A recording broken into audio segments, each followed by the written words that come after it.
Mon papa est malade. Je suis venu à sa place pour que la gentille dame n'ait pas attendu pour rien. Ce qui s'est passé ensuite va vous émouvoir. Si vous voulez découvrir comment se termine cette incroyable tournure du destin, abonnez-vous dès maintenant. Camille Moreau était assise dans le café le plus élégant du centre historique de Bordeaux, la Parenthèse, et attendait son rendez-vous à l'aveugle. Elle avait 33 ans, directrice financière d'une jeune entreprise Green Tech en pleine ascension, et elle n'avait pas de temps à consacrer aux hommes qui arrivaient en retard. Sa meilleure amie lui avait assuré que cet homme était différent, ponctuel, charmant, tout ce que Camille n'avait jamais trouvé dans son chaos sentimental. Pourtant, plusieurs minutes après leur convenu, la chaise en face d'elle restait obstinément vide. La salle vibrait d'un murmure contenu. Le tram passait au bout de la rue, sa clochette se mêlait au cliquetis des tasses. Sur l'ardoise, on promettait chocolat chaud à l'ancienne et cannelé à la croûte brillante. L'odeur de vanille et de caramel flottait, insultante pour quelqu'un qui attend. Camille vérifia alors sur son téléphone, fit tourner la mousse de sa noisette, inspira lentement. Elle avait déjà décidé qu'elle laisserait exactement 5 minutes de plus. Pas une de plus. Elle était sur le point de glisser son ordinateur dans son sac et de se lever quand la porte du café s'ouvrit. Un petit bout de fille entra, peut-être 5 ans, les cheveux blonds retenus par une barrette nacrée, une robe rose soigneusement repassée, des sandales qui claquaient contre le parquet. On aurait dit qu'elle s'était appliquée pour être jolie, concentrée comme avant une grande scène. L'enfant scruta la salle avec un sérieux de grande personne, aperçut Camille et marcha droit vers sa table. Elle grimpa sur la chaise d'en face, posa ses mains bien à plat sur le bois comme une petite professionnelle qui ouvre une réunion et prononça des mots qui allaient changer la vie de Camille. « Mon papa est malade. Je suis venu à sa place pour que la gentille dame n'ait pas attendu pour rien. Si tu es prêt pour cette histoire, dis-nous en commentaire d'où tu nous regardes. » Camille Moreau avait toujours vécu selon un plan. Enfant, elle savait déjà qu'elle voulait réussir, qu'elle voulait plus que la vie modeste de ses parents dans un bourg de Dordogne où les étés sentaient la résine et l'herbe coupée.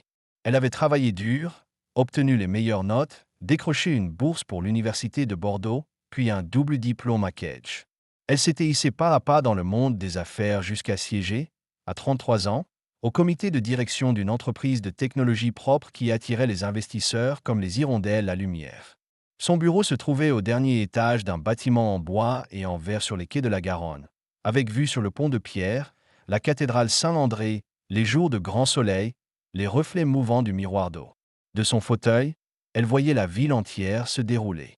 Les tramways qui glissaient comme des rubans, les toits de tuiles blondes, les silhouettes pressées qui, de là-haut, ressemblaient à des fourmis organisées. Elle gagnait plus d'argent que ses parents n'en avaient jamais imaginé. Elle conduisait une Renault Zoé silencieuse et possédait un appartement au Chartron, pierres apparentes, parquet ancien, qui valait plus que la maison où elle avait grandi. Elle avait accompli tout ce qu'elle s'était promis et davantage. Elle était seule, pas solitaire, se répétait-elle. Il y avait une nuance. Solitaire, c'étaient les gens qui avaient besoin de compagnie et n'en trouvaient pas. Camille n'avait pas besoin de compagnie. Elle avait des collègues, des partenaires, une assistante qui gardait sa boîte mail en ordre de bataille et filtrait ses appels. Elle avait une sœur qui téléphonait 3 fois par an pour lui demander quand elle se déciderait enfin à se poser. Elle avait des parents fiers de sa réussite, sans bien comprendre pourquoi ses victoires comptaient plus, pour elle, que l'idée de petits-enfants. Elle n'était pas solitaire, elle était occupée. C'était, à ses yeux, une différence essentielle. Mais Marion, sa meilleure amie, voyait les choses autrement. Marion était mariée, mère de 2 enfants, et s'était donnée pour mission de marier Camille.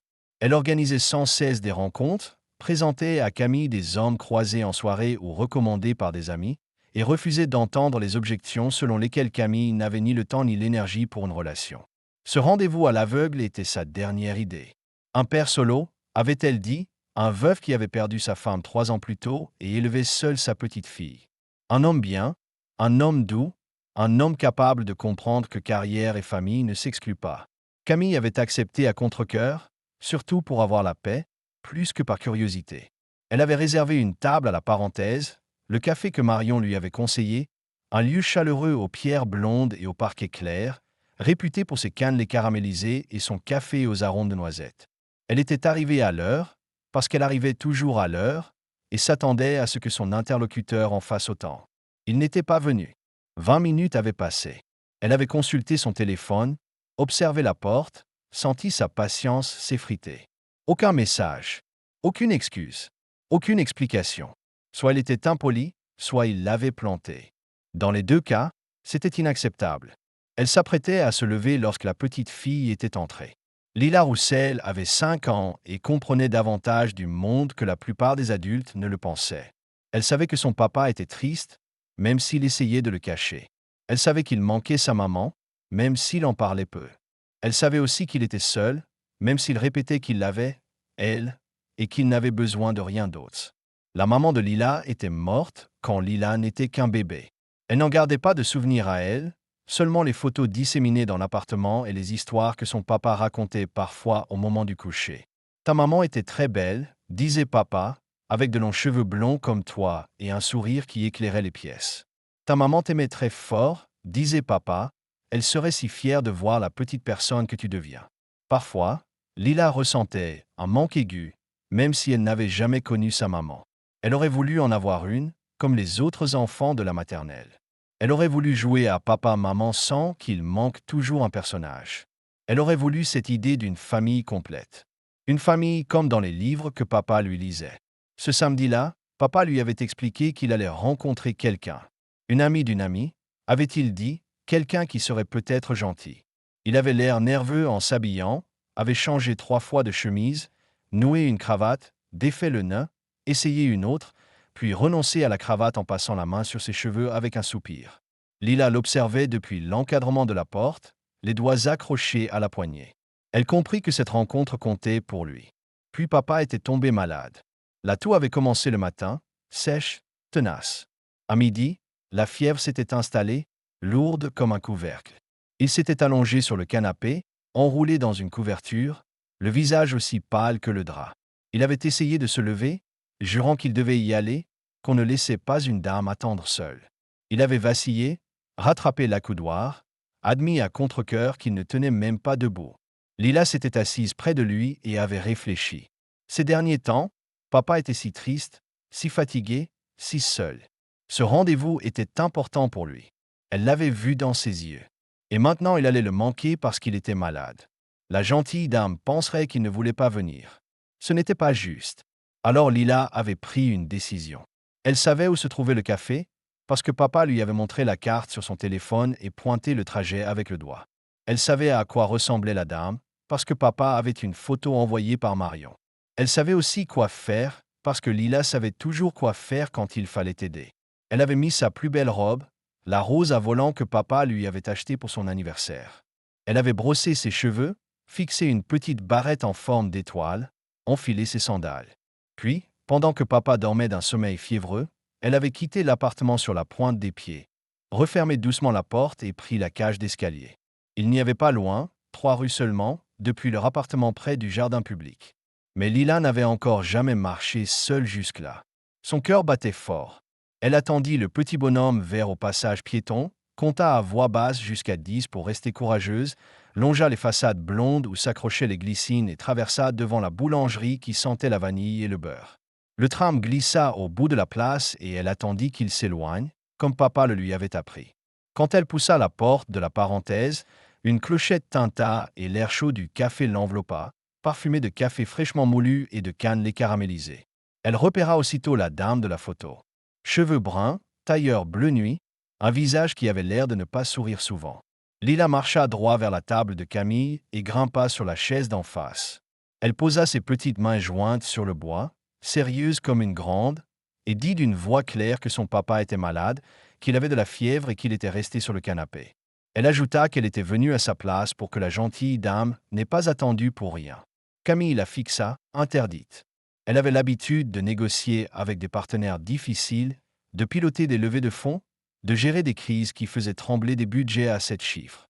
Mais une fillette de 5 ans qui venait seule dans un café pour sauver le rendez-vous de son papa malade, voilà quelque chose pour lequel rien ne l'avait préparé. « Comment t'appelles-tu » demanda-t-elle doucement. « Et es-tu venue toute seule » « Lila » répondit l'enfant. « Et oui, je suis venue toute seule parce que papa dort et je ne voulais pas le réveiller. » Elle expliqua que le café n'était qu'à 3 rues et qu'elle avait été très prudente, qu'elle avait bien regardé les voitures et attendu le petit bonhomme vert.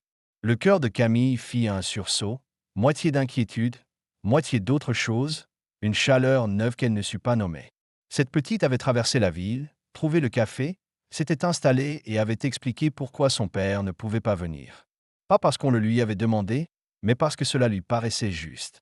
Camille fit signe au serveur et commanda un chocolat chaud à l'ancienne et un cannelé pour Lila. La fillette remercia d'une voix polie et mordit dans la croûte caramélisée, qui craqua sous ses dents. Des miettes roulèrent sur la table. Elle tenta de les chasser du bout des doigts, l'air coupable. Camille sourit malgré elle. « Prends ton temps, dit-elle. Tout va bien. » Pendant que Lila buvait, moustache de chocolat sur la lèvre, Camille posa des questions tranquilles. « Quel âge as-tu? Où habites-tu? Qu'est-ce que fait ton papa dans la vie? » Lila répondit sans hésiter. Elle avait 5 ans, en grande section. Elle vivait près du jardin public, au 3e étage d'un immeuble en pierre, avec un balcon qui sentait le jasmin en été. Son papa était luthier. Il avait un petit atelier près de la rue Fondodège, avec des violons qui séchaient sur des supports, des odeurs de bois et de résine qui piquaient un peu le nez. Elle aimait regarder quand il vernissait, parce que la lumière faisait briller les tables des violons comme du miel. Elle parla de la maternelle, de ses amis qui collectionnaient des billes pailletées, du labrador du voisin, Biscotte, qu'elle avait la permission de caresser quand il rentrait du parc. Elle raconta les histoires que papa lui lisait avant de dormir, des histoires de hérons sur la Garonne et de voyages de pirates gentils, et les sorties du week-end, le manège du jardin public, le cinéma Utopia pour voir des dessins animés, et parfois le zoo de Pessac où elle connaissait le prénom des chèvres. Puis elle parla de sa maman. « Ma maman est au ciel, dit-elle, elle nous regarde. Papa est parfois triste quand il pense à elle, mais il essaie de faire semblant de rien. Moi je voudrais qu'il redevienne heureux, comme sur les vieilles photos où il sourit avec maman. » Camille écouta et sentit quelque chose s'adoucir dans sa poitrine. Elle avait lu des rapports, moins bouleversants que ce que cet enfant lui confiait. Elle avait fait des présentations moins convaincantes que la simple raison de la venue de Lila. « Ton papa sait que tu es ici ?» demanda-t-elle enfin. Lila secoua la tête. « Il dort ?» dit-elle. « Je lui dirai plus tard que tout s'est bien passé. Je ne voulais pas qu'il s'inquiète. » Camille hocha lentement la tête. Elle prit son téléphone. « Tu peux me donner le numéro de ton papa ?» Lila le dicta par cœur, appliqué, en vérifiant 2 fois les chiffres. Camille lança l'appel. Au 3e bip, une voix d'homme répondit, rauque, presque méconnaissable. « Allô? Bonjour, dit Camille posément. Je m'appelle Camille Moreau. Votre fille Lila est avec moi à la parenthèse, le café où nous devions nous rencontrer. Elle est venue seule parce qu'elle pensait vous aider. Elle est en sécurité. Elle boit un chocolat chaud et va très bien. » De l'autre côté, le silence se brisa net. L'homme se redressa, on l'entendit halter, trébucher contre quelque chose. Il balaya le canapé du regard, courut jusqu'à la petite chambre. Le lit était défait, la robe rose ne pendait plus au clou derrière la porte, les sandales avaient disparu du tapis de l'entrée. « Je viens tout de suite, » dit-il, essoufflé. « Je suis vraiment désolé, je ne comprends pas comment c'est possible. »« Ne vous inquiétez pas, » répondit Camille. « Prenez votre temps, nous ne bougeons pas. » Elle posa le téléphone et releva les yeux vers Lila qui, très concentrée, chassait encore une miette invisible au bord de son assiette. Camille lui dit de ne pas s'inquiéter, que Lila était en sécurité, qu'elle buvait un chocolat chaud et grignotait un cannelé, qu'il pouvait prendre le temps nécessaire, qu'elle n'allait nulle part. Mathieu raccrocha en enfilant déjà un pantalon. Ses mains tremblaient, moitié fièvre, moitié peur. Sa fille avait traversé la ville toute seule. Sa fille de 5 ans avait quitté l'appartement pendant qu'il dormait, avait rejoint un café où elle n'était jamais entrée. Tout ça parce qu'il était malade et qu'elle ne voulait pas le décevoir. Il appela un taxi, conscient qu'il était incapable de conduire. Dans la voiture, il appuya le front contre la vitre froide et s'efforça de ne pas pleurer. Il se sentit défaillir. Il avait échoué comme père, comme protecteur, comme tout ce qu'il devait être. Comment n'avait-il pas entendu la porte? Comment avait-il pu dormir pendant que son enfant marchait, seul dans Bordeaux? Le taxi longea les façades blondes, coupa par une petite place où le tram freina dans un crissement doux, puis s'arrêta devant la parenthèse.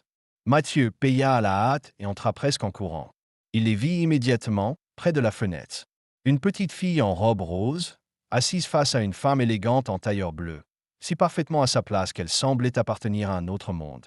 Lila le repéra, bondit de sa chaise et courut jusqu'à lui. Elle enroula ses bras autour de ses jambes. Mathieu tomba à genoux et la serra contre lui. Il la serra si fort qu'il la couvrit presque tout entière. Dans ses cheveux, Il murmura qu'il s'était fait une peur terrible, qu'elle ne devait plus jamais recommencer, qu'il ne savait pas ce qu'il ferait sans elle. « Pardon, dit Lila, mais la dame est très gentille et j'ai mangé un cannelé et tout va bien. »« Tout va bien, papa. » Mathieu leva les yeux vers la femme restée à la table. Son regard était étonnamment doux pour quelqu'un qui paraissait si maîtrisé. Elle souriait légèrement. C'était le premier vrai sourire de la journée de Camille. Mathieu s'assit, Lila sur ses genoux, et s'excusa pour la 5e fois. Il dit qu'il était désolé, qu'il ne comprenait pas comment c'était possible, qu'il était d'ordinaire un meilleur père. Camille fit un geste pour balayer ses excuses. « Lila est un enfant exceptionnel, dit-elle. Je rencontre rarement quelqu'un d'aussi déterminé et d'aussi aimant, peu importe l'âge. Vous avez de quoi être fier, pas honteux. » Mathieu baissa les yeux vers Lila qui jouait avec un morceau caramélisé, l'air de ne pas écouter. « Je suis fier d'elle chaque jour, dit-il. C'est la meilleure part de ma vie. Depuis la mort de sa maman, je ne vis que pour elle. » Camille entendit la tristesse dans sa voix et la reconnut. C'était la même tristesse que Camille sentait parfois en elle quand, tard le soir, elle restait seule dans son appartement silencieux et se demandait si la réussite pouvait suffire à tenir lieu de vie. Elle demanda à Mathieu ce qui était arrivé à sa femme. Seulement s'il avait envie d'en parler, précisa-t-elle aussitôt. Mathieu hocha la tête. Il parla de Claire. Ils s'étaient rencontrés lors d'un anniversaire chez des amis communs, un soir d'été où tout semblait facile. Ils étaient tombés amoureux tout de suite, vite et fort, comme ceux qui reconnaissent la personne qu'ils attendaient sans oser se le dire. Ils avaient été fous de joie quand Claire était tombée enceinte, puis quand Lila était née, quand la maison avait résonné de bruits nouveaux et de petits rituels. Leur famille paraissait complète, stable comme une note tenue. Puis il raconta l'accident. Un conducteur ivre qui brûle un feu rouge. Claire sur le chemin du retour, des cadeaux pour le premier anniversaire de Lila dans le coffre. Le coup de fil de l'hôpital. Sa vie tranchée net en 2 parties, un avant et un après. Ensuite, les années suivantes, les gestes appris un par un. Nourrir, border, consoler, apprendre à coiffer des cheveux fins, fabriquer des berceuses avec ses doigts quand les mots ne suffisaient pas. Il disait qu'il avait essayé d'être fort pour Lila, même quand il se brisait à l'intérieur. Et qu'il avait réappris, lentement, si lentement, à respirer. À faire de la place à la lumière sans trahir la mémoire de Claire. Camille écoutait et, pour la première fois depuis longtemps, elle ne pensait ni aux réunions de lundi ni aux mets en retard qui clignotaient dans sa tête. Elle pensait seulement à cet homme qui avait tant perdu et continuait malgré tout, par amour pour sa fille. Elle parla à son tour. De sa carrière qui avait été tout ce qu'elle avait voulu, et qui pourtant, certains soirs, ne suffisait pas. De la solitude qu'elle refusait de nommer, de cette peur sourde de passer à côté de l'essentiel en collectionnant des victoires comme d'autres collectionnent des timbres. Ils restèrent là, tous les trois, des inconnus d'il y a 1 heure, partageant davantage que Camille n'avait jamais partagé à un premier rendez-vous. À un moment, Lila s'endormit sur les genoux de son père, vaincue par son aventure et le chocolat chaud. Mathieu la couvrit de sa veste en laine, ajusta une mèche sur son front, puis reprit, à voix basse, pour ne pas la réveiller. Le serveur s'approcha plus tard, se racla la gorge avec douceur. Le café fermait à 18 heures. Mathieu consulta l'heure et n'en crut pas ses yeux. 4 heures s'étaient écoulées, qui lui avaient paru quelques minutes. Camille appela l'addition et la régla malgré les protestations de Mathieu. « C'est la moindre des choses, dit-elle en glissant la carte. Après ce que Lila a fait pour moi aujourd'hui. Et puis, je n'avais pas passé un après-midi aussi bon depuis longtemps. » Ils se retrouvèrent sur le trottoir, dans la lumière bleue du soir. Le tram sonnait au coin, l'air portait une odeur d'eau et de pierre tiède. Mathieu tenait Lila, profondément endormie, la joue collée contre son épaule. Camille serrait son sac et un sentiment nouveau qu'elle ne savait pas encore nommer. « J'aimerais vous revoir, dit-elle enfin. Quand vous irez mieux, si vous en avez envie. » Mathieu sourit, un sourire vrai, le premier depuis la disparition de Claire. « Je n'aimerais rien de plus, » répondit-il. 6 mois après le jour où une petite fille était entrée seule dans un café pour sauver le rendez-vous de son papa malade, Camille et Mathieu étaient assis sur un banc du jardin public et regardaient Lila jouer avec d'autres enfants. L'été avait pris possession de Bordeaux. Les platanes jetaient une ombre fraîche, la grande pièce d'eau frissonnait de reflets, des canards glissaient comme des virgules brunes, et l'orgue du manège envoyait des mélodies anciennes.